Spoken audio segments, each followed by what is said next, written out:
എന്നാൽ യേശുക്രിസ്തു നമുക്ക് വേണ്ടി മരിക്കണമെന്നുള്ള ദൈവ ഇഷ്ടം ചെയ്യുവാനുള്ള സമയമായപ്പോൾ, ആ പിതാവിന്റെ ഇഷ്ടം ചെയ്യുവാനുള്ള സമയമായപ്പോൾ അവൻ ഗെത്സമന തോട്ടത്തിൽ പെസഹ ദിവസം വൈകിട്ട് അവൻ മുഴുകാലം മടക്കി സ്വർഗത്തിലേക്ക് നോക്കി ഇങ്ങനെ പറഞ്ഞു, പിതാവേ, ഈ പാനപാത്രം എങ്കിൽ നീക്കി കളയണമേ, എങ്കിലും എന്റെ ഇഷ്ടമല്ല നിന്റെ ഇഷ്ടം നടക്കട്ടെ എന്ന് പറഞ്ഞ് ദൈവം അവന് കൊടുത്ത ആ ശരീരം ആ ദൈവത്തിന്റെ പിതാവായി ദൈവത്തിന്റെ ഇഷ്ടത്തിനായിട്ട് സമർപ്പിക്കുമ്പോൾ, എന്റെ പ്രിയപ്പെട്ട നമ്മുടെ എല്ലാവരുടെയും പാപത്തിന് പരിഹാര ബലിയായിട്ട് ആ യേശുക്രിസ്തുവിന്റെ ശരീരം അറക്കപ്പെടണമെന്ന് ലോകമുണ്ടാകുന്നതിനുമുള്ള പിതാവിന്റെ നിശ്ചയമായിരിക്കാല് ആ ശരീരം അറക്കപ്പെടുവാനായിട്ട് നമുക്ക് ഓരോരുത്തർക്കും പകരക്കാരനായിട്ട് അറക്കപ്പെടുവാൻ ഏൽപ്പിച്ചു കൊടുക്കാന്. നീ ഏത് ജാതി മത്സരാണ്, മരണമുള്ള എല്ലാവർക്കും വേണ്ടി യേശുക്രിസ്തു ഇതാ ഒരു കുഞ്ഞാട് പോലെ അറക്കപ്പെടുകയാണ്.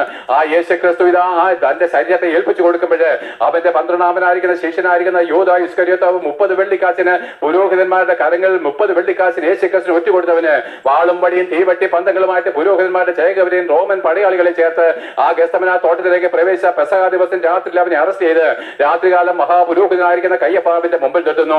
ആ കയ്യപ്പാവ് മഹാപുരോഹിതനെ അവനെ നിരവധി തവണ ചോദ്യം ചെയ്യുന്നു.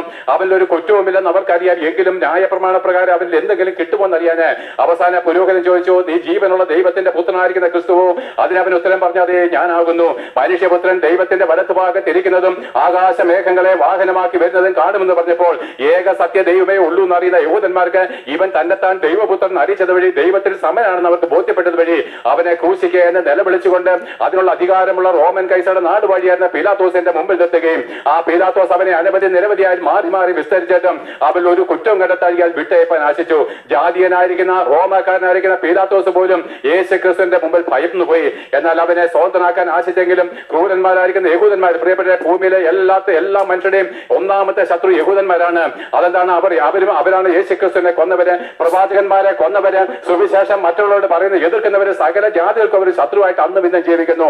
അവരോടുള്ള ദൈവത്തിന്റെ ക്രോധം മുഴുത്തു വരുന്നതേ ഉള്ളൂ. പ്രിയപ്പെട്ടവരെ, അങ്ങനെ നോക്കുവിന് ആ യഹൂദന്മാർ അവനെ ആ പീലാത്തോസിന്റെ കരങ്ങളിൽ ഏൽപ്പിച്ചപ്പോഴും പീലാത്തോസ് അവനെ സ്വന്തമാക്കാൻ ആശിച്ചപ്പോഴും ആ യഹൂദന്മാരായിരിക്കുന്ന അഹങ്കാരികൾ പറഞ്ഞ് അവനെ ക്രൂശിക്കണം, കൊല്ലണം എന്ന് അവർ ആർത്തുകൊണ്ടിരുന്നപ്പോൾ ആ പീലാത്തോസ് ചോദിച്ചു, ഇവൻ ചെയ്ത കുറ്റമെന്ത്?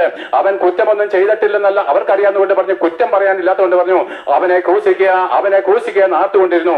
എന്നാൽ നിരവധിയായിരിക്കുന്ന വിഷയങ്ങൾ അതിനകത്തുണ്ടെങ്കിലും ഞാൻ വിട്ടുകളയുന്നു.